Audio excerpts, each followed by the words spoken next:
Hi, my name's Joey. Let's talk about Nehemiah. Let's talk about Nehemiah today. We know Nehemiah went and rebuilt this city and the walls, gates. But why? What happened? Okay, we know Jerusalem was destroyed. Nehemiah was the cupbearer to the king of Persia. Here's what happened. Nehemiah asked one of his buddies, said, "Hey, how's it going in Jerusalem? How's it going back home?" He said, "Oh, it's terrible. The city's destroyed, burnt down.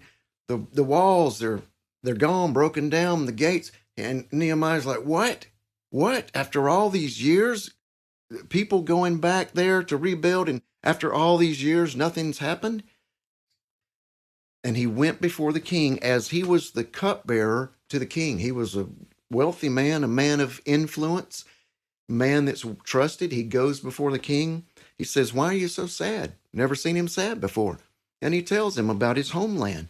He says, "I just want to go back home and help rebuild." And guess what?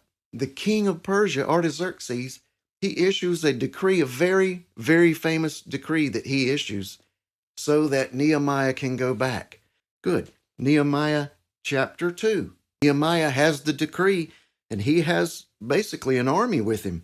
It says captains of the army and horsemen and all this went with him. It wasn't just Nehemiah and his friend going back to his homeland, to Jerusalem. No, this was an army basically going with him to give him the protection, to give him the support, all that he needed to stop and get timbers along the way, materials. Okay, he gets back. Let's look. Here he is back in his homeland, Nehemiah chapter 2. I want to show you the enemy comes when we go to do something for God, for our city, for our homeland, for our Lord and Savior, Jesus Christ. Here's what happened. Nehemiah comes into his homeland. He's back in Jerusalem. You know, he's excited. He's pumped up. He's courageous to go. He's ready. But here's Sanballat, verse 10. When Sanballat, this is a bad guy. This is his enemy. We're going to see it starting in this verse right here. Verse 10. When Sanballat heard about it, he heard. That's all he did. Heard that they were there. Nehemiah and all these guys were there to come rebuild the city. Man, he was grieved. What does it say? Look at it. He was grieved exceedingly. Can you believe that? All of a sudden, here's a guy who's going to be opposition. He hates this. He hates that Nehemiah's come back to rebuild the city. And, he's thinking, I'm going to stop it. I know what I can do. I can oppose him. In chapter 2, verse 17, Nehemiah tells the guys, here's what we're going to do. Come on, let's go. And he says, come, let's build the wall. Here we go. Verse 19, watch what this says. When Sanballat heard it, again, he's not even there. Bullies aren't that way. Bullies they're going to run. Bullies aren't going to be around. But this bully, Sanballat, heard it. When he heard it, what did he do? Let's see. He laughed us to scorn. He despised us. He ridiculed. He tried to intimidate. You ever been around a bully? You ever been bullied? You ever been opposed? Had opposition? I certainly have. Let me know if you have. Let me know in the comments. But I have. I've been bullied. I've been, ridiculed on and on. And if you don't back down, guess what? Eventually they'll stop, or they'll go away, or they'll get somebody else to help. But they won't. Yeah, they won't do it because they're bullies. They're really cowards.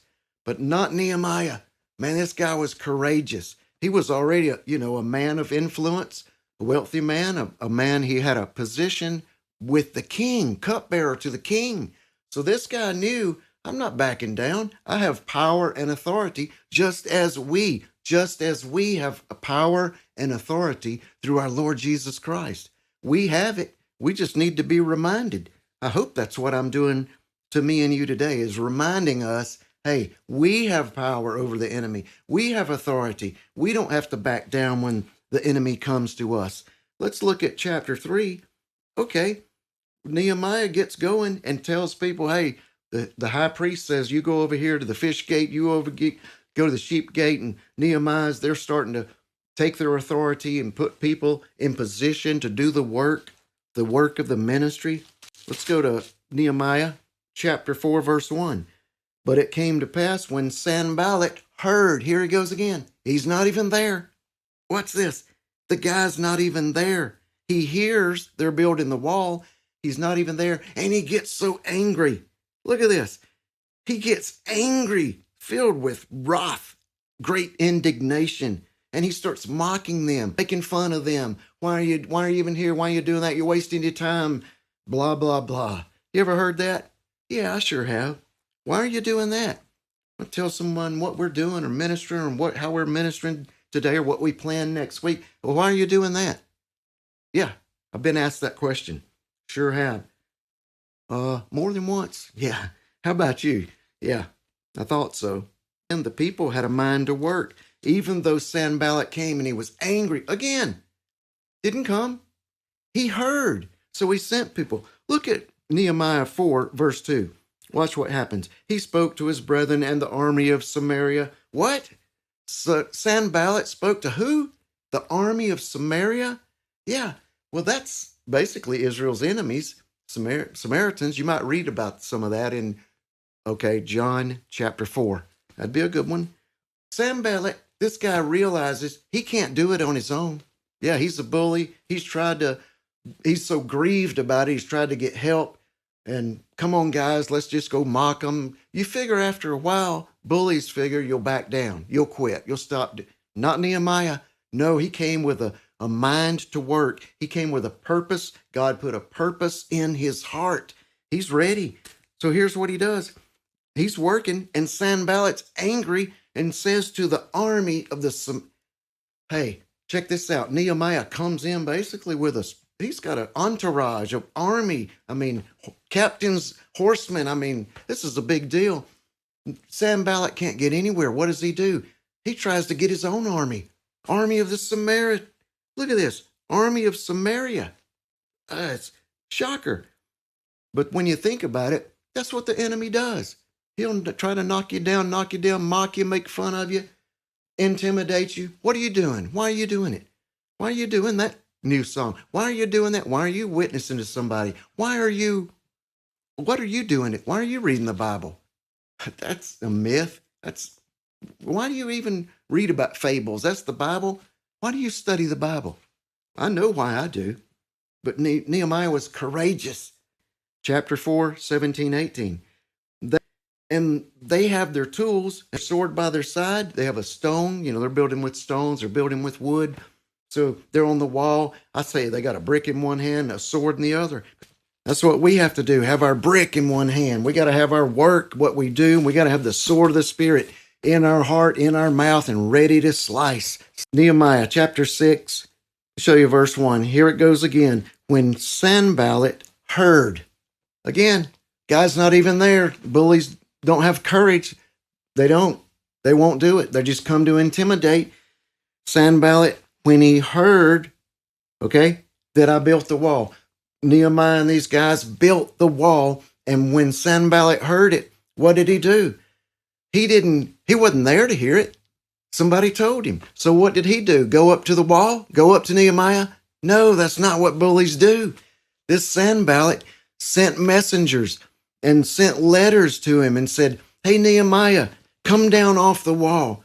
Come down and let's go somewhere, and let's just go meet somewhere, and so we can talk. No, Nehemiah said, I'm doing a busy, important work. This is God's work. No way I'm coming down off this wall. He wouldn't do it. What did Sanballat do? Chapter 6, verse 4.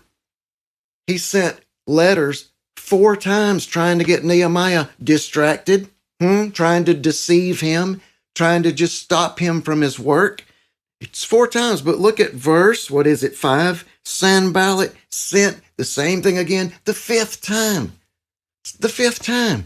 He's trying to just harass him, and then he can't do it. He can't win. He sees that. This Nehemiah guy, he's come here with authority, with power, with letters from the king. This guy's ready to work, and he's doing the work. What do I do to stop him? I got to at least try to distract him, deceive him. Doesn't work. You look at 15, the wall was finished in miraculous 52 days. Nehemiah and these guys finished the wall. Amazing. With all this opposition constantly coming against him, hallelujah, what he did. Even the enemies, you'll see right here in verse 16, even the enemies perceived that this work they're doing, This work is from God. Do chapter 7, chapter 8, chapter 9, they're making progress, so much so that the high priest and Nehemiah, the governor, they just appoint people. You go here, you go at the sheep gate. Hey, you go over at the fish gate. Let's start doing what we're here to do. Get the temple going. We have the city secure. We have the wall built. The gates are up. Let's go. And you can see all the progress that is made in those chapters. So that's it. Nehemiah came with authority, with courage, with boldness, with power, and he did what God put on his heart to do. God's putting stuff on your heart and my heart to do. We've got to do it, not back down, not come down off that wall. Okay, so that's it, and it ended great. Yeah, let's go to Nehemiah chapter 13, verse 28. We're at the end of the book. It's over. The book ended. Cities built, walls built, gates are up, temples going. Everything's good, right? Let's look at 28. Here's what it says. The high priest's grandson married Sanballat's daughter. What? Did I read that right? And what did Nehemiah do? He just let that happen? No. It says, Nehemiah said, therefore I chased him from me. Nehemiah did not let that happen. He did not let him come in and corrupt everybody else. No, he ran the devil out of there. The enemy had to go. The enemy's got to go. I can imagine, in my mind, you let me know in the comments. Let me know what you think about this thought. I believe Nehemiah still had his sword. I think he had his sword by his side the whole time. And when this guy came up, and the high priest's grandson had married Sanballat's daughter. Unbelievable. I believe he pulled that sword and chased him away. He said, get out of here. Or as Jesus might say, get thee hence. Go. Or he might say, get behind me, Satan. That's what you and I have to do. But I want to ask you, how did this even happen? How did Sanballat's daughter, how did she get married to one of the high priest's grandsons? The high priest's grandson married Sanballat's daughter. How? Why? I don't know, but again, this is just what I think probably happened. Sanballat couldn't do anything. He bullied, he intimidated, he did all this stuff. He was so angry, he was so grieved, he was so vexed. But after all this, he lost. He lost what he was trying to do in his little war. He lost it. Nehemiah won. Okay, so what did he do? I believe, this is just me, I believe Sanballat talked to his daughter, said, hey, here's what I need you to do. Go to the high priest's grandson and don't go in the city. Don't go near the wall. No, you can't go there. There's power up there. Go out in the woods somewhere. Go out the edge of the city. Go somewhere and talk to the grandson. And I just figure, okay, you going in a sweater. That's what we wear. Just let that sweater down a little, show some skin and just, okay, see it? Distract him, deceive him, and bring him in, and then, marry him. And that's what they did. And I believe the enemy will continue doing that. He'll try to deceive, distract. He'll do all this. He'll get angry. He'll stomp his feet. That's what bullies do. They get angry, stomp their feet. They cry out loud. They yell. They tell everybody this is wrong. The enemy is flat out wrong. And you know it, and I do. I know it. So whatever we're trying to accomplish, whatever you're trying to accomplish today, God's put something in your heart. He's put it in my heart strong, but he's put it in your heart. Now we have to have our sword by our side the whole time. Here's our sword, the sword of the Spirit, which is the Word of God. We've got to have this sword in our hand, ready to defeat the enemy. If you have this sword, tell you what, you're going to win. I'm going to win too. I know I am. I know you are. You're going to win. Okay? I'll see you next time.